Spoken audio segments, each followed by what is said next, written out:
ये तो हम सब जानते ही हैं कि स्पेस में जाने वाला सबसे पहला इंसान कौन था। लेकिन दोस्तों, क्या आप ये जानते हैं कि इंसानों के स्पेस में कदम रखने से पहले वैज्ञानिकों ने एक शिंपैंजी को अंतरिक्ष में भेजा था। 31 जनवरी 1961 के दिन सबसे पहली बार इंसानों ने किसी शिंपैंजी को स्पेस में भेजा था। और इस शिंपैंजी को स्पेस भेजने का बस एक ही मकसद था कि इससे वैज्ञानिकों को ये मालूम चलने वाला था कि वहाँ का वातावरण कैसा है, स्पेस में एस्ट्रोनॉट्स के शरीर पर क्या असर पड़ेगा, क्या उनका शरीर स्पेस के वैक्यूम वातावरण में सही तरह से काम करेगा और क्या एस्ट्रोनॉट्स स्पेस में सही तरह जिंदा रह पाने में सक्षम होंगे। और भी कई सवालों के जवाब इस शिंपैंजी से वैज्ञानिकों को मिलने वाले थे और जिसका नाम नासा द्वारा रखा गया था सब्जेक्ट नंबर 65। फ्रांस के कैमरून सिटी में इस शिंपैंजी का जन्म हुआ था साल 1957 को और फिर उसका बचपन मियामी के रेयर बर्ड फार्म में ही गुजरा। इसके दौरान ही यूएस आर्मी कुछ एक्सपेरिमेंट और इन्हीं सब मिशंस के लिए कुछ शिंपैंजीज को खरीद रहा था और इन्हीं में से एक था 2 साल उम्र का सब्जेक्ट नंबर 65।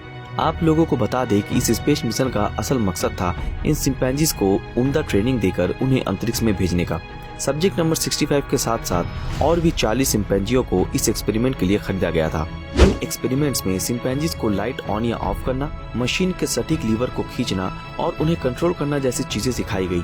और इन एक्सपेरिमेंट्स के दौरान अगर कोई शिंपैंजी गलती करता तो उसके पैरों में इलेक्ट्रिक शॉक दिए जाते और अगर कोई एकदम सटीक तरह से काम को अंजाम देता तो उसे इनाम में फ्रूट्स दिए जाते थे, जिससे वो शिंपैंजी खुशी खुशी अपने काम को सही तरह से अंजाम दे सके।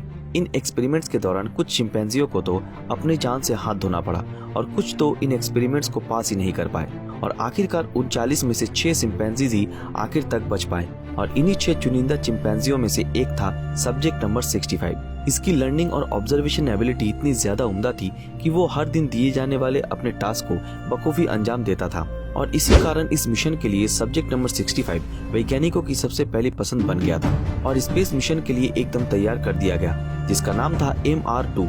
लॉन्च से ठीक एक दिन पहले यानी 30 जनवरी 1961 को इस शिंपैंजी को वैज्ञानिकों द्वारा और उसके देखभाल करने वालों द्वारा बहुत ज्यादा प्यार दिया गया और एकदम फ्री छोड़ दिया गया ताकि उसे जो मन करे वो कर सके, क्योंकि वैज्ञानिकों को ये यकीन था कि ये शिंपैंजी वापस जिंदा नहीं लौटने वाला है। सबके मन में बस एक ही शंका थी कि क्या सब्जेक्ट नंबर 65 लॉन्च के बाद स्पेसक्राफ्ट में उसे दिए गए ट्रेनिंग और काम को सही तरीके से अंजाम दे पाएगा या नहीं, और क्या वो वापस धरती पे वापस आ पाएगा या नहीं। और आखिरकार वो समय आ ही गया जिसके लिए उस शिंपैंजी को इतनी एडवांस ट्रेनिंग दी गई थी।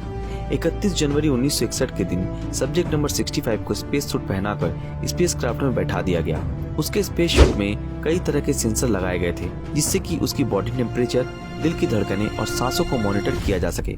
और अब ये शिंपैंजी बिल्कुल भी रेडी था इस मिशन में जाकर एक इतिहास रचने के लिए। फ्लोरिडा के केप कैनावेरल स्पेस स्टेशन से एक सब ऑर्बिटल स्पेसक्राफ्ट MR2 में इस शिंपैंजी को बिठाकर उसके कैप्सूल को आखिरकार लॉन्च कर दिया गया और सब्जेक्ट नंबर 65 9335 किलोमीटर प्रति घंटे की रफ्तार से धरती से 252 किलोमीटर ऊंचाई पर अंतरिक्ष में पूरे 16.5 मिनट तक घूमता रहा और उसमें 6.5 मिनट तक वेट लॉस को एक्सपीरियंस करता रहा। सिर्फ इतना ही नहीं, अंतरिक्ष में ये शिंपैंजी तीव्र गति, ग्रेविटेशनल फोर्स और वेट लॉस जैसी मुश्किलों के बावजूद भी इस शिंपैंजी ने अपने कैप्सूल में मौजूद रहकर सिखाए गए अपने कार्य को सफलतापूर्वक करता रहा और इस मिशन को सक्सेसफुली अंजाम देने के बाद ये शिंपैंजी अपने कैप्सूल समेत धरती के एटमॉस्फेयर को चीरता हुआ अपने लक्ष्य से 130 किलोमीटर दूर अटलांटिक ओशन में लैंड करने में कामयाब हुआ। फिर जब एयरफोर्स की टीम ने इस कैप्सूल को समंदर से रिकवर किया तो सबकी आंखें खुली की खुली रह गई और ऐसा इसलिए क्योंकि सब्जेक्ट नंबर 65 नाम का ये शिंपैंजी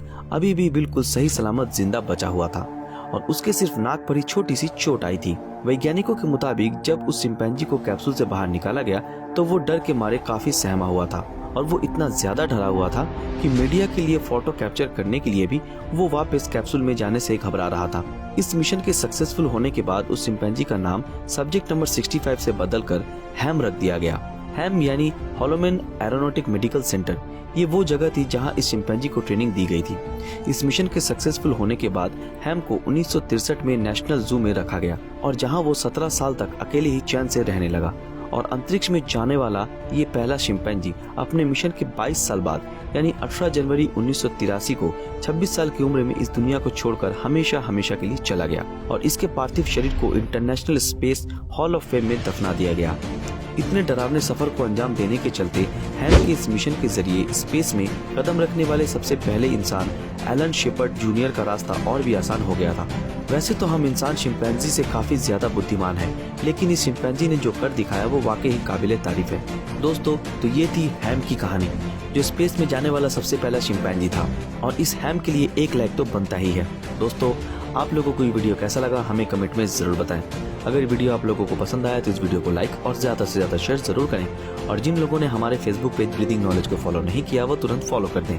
तो फिर मिलते हैं आपके साथ अगले वीडियो में, तब तक के लिए अलविदा।